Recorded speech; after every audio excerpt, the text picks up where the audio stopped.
Renungan Pagi Maranatha oleh Ellen G. White, 16 Juli 2026.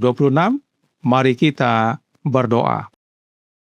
Bapa kami yang di sorga, Allah pencipta langit dan bumi, laut dan segala isinya, Allah yang maha besar, maha kuasa, satu-satunya Allah yang benar, yang kami sembah selalu melalui anak-Mu yang tunggal, Yesus Kristus. Terpujilah Yesus, anak Allah yang maha tinggi, yang adalah satu-satunya jalan dan kebenaran dan hidup bagi kami.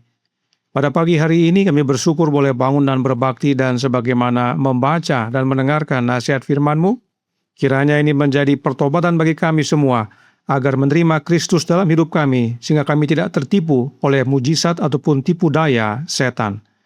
Beserta kami sepanjang perbaktian ini kehendak-Mu yang jadi, ampun kami akan dosa dan salah, karena kami berdoa hanya dalam nama anak Allah yang tunggal, Yesus Kristus, yang adalah Tuhan dan Juru Selamat kami. Amin. Renungan hari ini akan dibacakan oleh Opung Dinar Malau. Kepada Opung Abe, kami persilahkan. Terima kasih. Selamat pagi saudara-saudara. Judul renungan pagi kita pada hari ini, tanggal 16 Juli, Setan menyamar sebagai Kristus. Ayat renungan pagi kita diambil dari Lukas 21 ayat 8. Jawabnya, waspadalah supaya kamu jangan disesatkan, sebab banyak orang akan datang dengan memakai namaku dan berkata, akulah dia, dan saatnya sudah dekat. Janganlah kamu mengikuti mereka. Pada zaman ini, antikristus akan muncul sebagai Kristus yang sejati. Dan kemudian hukum Allah akan sepenuhnya ditiadakan di antara bangsa-bangsa di dunia kita. Pemberontakan terhadap hukum kudus Allah akan matang sepenuhnya. Tetapi pemimpin sejati dari semua pemberontakan ini adalah setan yang menyamar sebagai malaikat terang. Manusia akan tertipu dan meninggikan dia ke tempat Allah, bahkan mendewakan dia. Tetapi Yang Maha Kuasa akan campur tangan dan kepada gereja-gereja murtad yang bersatu dalam meninggikan setan akan dijatuhkan hukuman. Sebab itu, segala malapetakannya akan datang dalam satu hari, yaitu sampar dan perkabungan dan kelaparan. Dan ia akan dibakar dengan api, karena Tuhan Allah yang menghakimi dia adalah kuat. Wahyu 18 ayat 8. Dengan menyamar sebagai malaikat terang, ia atau setan akan berjalan di bumi sebagai pembuat keajaiban. Dengan bahasa yang indah, ia akan menyampaikan gagasan luhur. Kata-kata baik akan diucapkan olehnya, dan perbuatan baik dilakukan. Kristus akan dipersonifikasikan, tetapi pada satu hal akan tampak perbedaan yang jelas. Setan akan memalingkan manusia dari hukum Allah. Ia akan menyatakan bahwa Sabat telah diubah dari hari ke-7 menjadi hari pertama dalam minggu, dan sebagai Tuhan atas hari pertama itu, ia akan mempersembahkan Sabat palsu ini sebagai ujian kesetiaan kepada dirinya.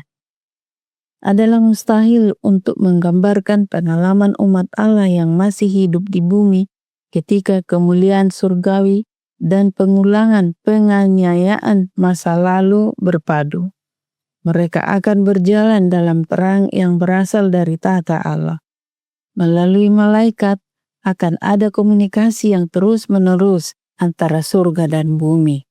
Dan setan dikelilingi oleh malaikat jahat dan mengaku sebagai Allah akan melakukan mukjizat segala macam untuk menipu, sehingga sekiranya mungkin menyesatkan orang-orang pilihan juga. Umat Allah tidak akan menemukan keselamatan mereka dalam melakukan mukjizat, sebab setan akan meniru mukjizat yang akan terjadi. Umat Allah yang teruji dan dicoba akan menemukan kekuatan mereka dalam tanda yang disebutkan dalam Keluaran 31 ayat 12-18. Mereka harus berdiri di atas firman yang hidup. Ada tertulis, inilah satu-satunya dasar di mana mereka dapat berdiri dengan aman. Demikianlah bacaan renungan pagi kita pada hari ini.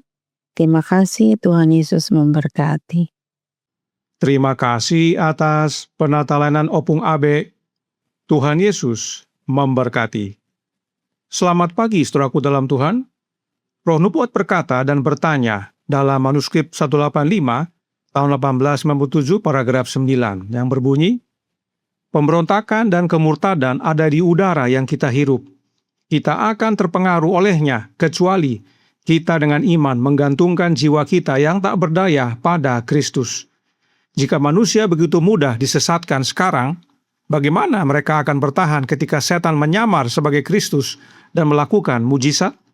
Siapa yang akan tetap teguh oleh penipuannya saat itu, mengaku sebagai Kristus padahal itu hanyalah setan yang berlagak pribadi Kristus dan tampaknya melakukan pekerjaan Kristus? Apa yang akan menahan umat Allah dari memberikan kesetiaan mereka kepada Kristus palsu? Penting sekali untuk menggantungkan jiwa kita pada Yesus agar terbebas dari segala tipu daya ataupun mujizat setan. Kemudian Roh Nubuat berkata dalam suratnya nomor 102, tanggal 1894, paragraf 18. Musuh sedang siap untuk menipu seluruh dunia dengan kuasa mujizatnya. Ia akan menyamar sebagai malaikat terang, menyamar sebagai Yesus Kristus. Dalam tulisan lainnya, Roh Nubuat menyatakan, 1888 material halaman 1647 paragraf 3 dikatakan, konflik ini akan semakin memanas. Setan akan turun ke medan perang dan menyamar sebagai Kristus. Dia akan salah menafsirkan, salah menerapkan, dan memutarbalikkan segala sesuatu sebisa mungkin untuk menipu jika memungkinkan orang-orang pilihan. Dan yang setan salah tafsirkan, salah terapkan, dan putarbalikan adalah hukum Allah. Sebab adalah usaha setan untuk memalingkan manusia dari hukum Allah. Renungan pagi hari ini berkata dalam Maranatha halaman 205 paragraf 3. Dengan menyamar sebagai malaikat terang, ia, yaitu setan, akan berjalan di bumi sebagai pembuat keajaiban. Dengan bahasa yang indah, ia akan menyampaikan gagasan luhur. Kata-kata baik akan diucapkan olehnya, dan perbuatan baik dilakukan. Kristus akan dipersonifikasikan, tetapi pada satu hal akan tampak perbedaan yang jelas. Setan akan memalingkan manusia dari hukum Allah. Nah sekarang, bagaimana caranya agar tidak tertipu oleh setan? Kita kembali ke surat nomor 102, tahun 1894, kita baca paragraf 17. Dikatakan di sana, jika kita senantiasa memandang kepada Yesus dan menerima rohnya, yaitu rohnya Yesus, kita akan memiliki penglihatan yang jernih. Kemudian kita akan dapat membedakan bahaya di setiap sisi dan akan menjaga setiap kata yang kita ucapkan, agar setan tidak menemukan kesempatan untuk menyisipkan tipu dayanya. Inilah caranya agar kita terhindar dari tipu daya setan. Karenanya penting sekali untuk kita menerima rohnya Yesus yang kudus. Sebab Yesuslah yang telah menang mengalahkan setan. Dan salah satunya adalah dengan berkata, ada tertulis. Renungan pagi hari ini berkata dalam Maranatha halaman 205 paragraf 5. Umat Allah tidak akan menemukan keselamatan mereka dalam melakukan mujizat. Sebab setan akan meniru mujizat yang akan terjadi.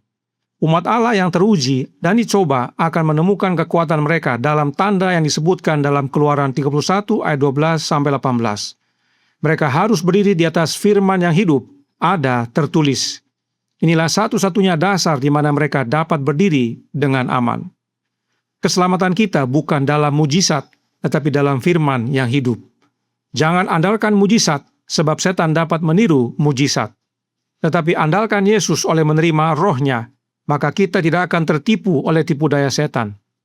Karenanya, saudaraku dalam Tuhan, Testimonies for the Church, volume 8, halaman 28, paragraf 1, berkata, pelanggaran hampir mencapai batasnya, kekacauan memenuhi dunia, dan teror besar akan segera menimpa umat manusia. Akhir zaman sudah sangat dekat. Kita yang mengetahui kebenaran harus bersiap menghadapi apa yang akan segera menerjang dunia sebagai kejutan yang luar biasa. Oleh sebab itu, saudara sekalian, tinggallah dalam Yesus dan Yesus di dalam kita, yaitu oleh menerima rohnya. maka kita terbebas dari segala tipu daya setan. Tuhan memberkati, saya bawa dalam nama Yesus. Amin. Mari kita berdoa.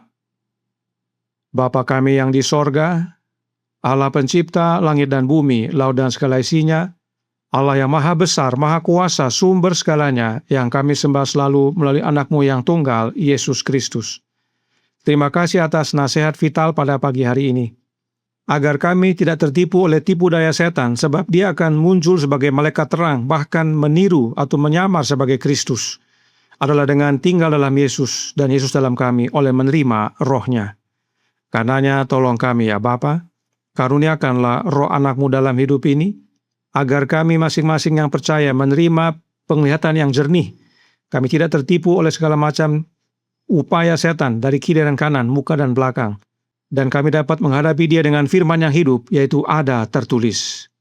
Beserta kami sepanjang hari ini kehendak-Mu yang jadi, ampun kami akan dosa dan salah, karena kami berdoa hanya dalam nama anak Allah yang tunggal, Yesus Kristus, yang adalah Tuhan dan Juru Selamat kami. Amin.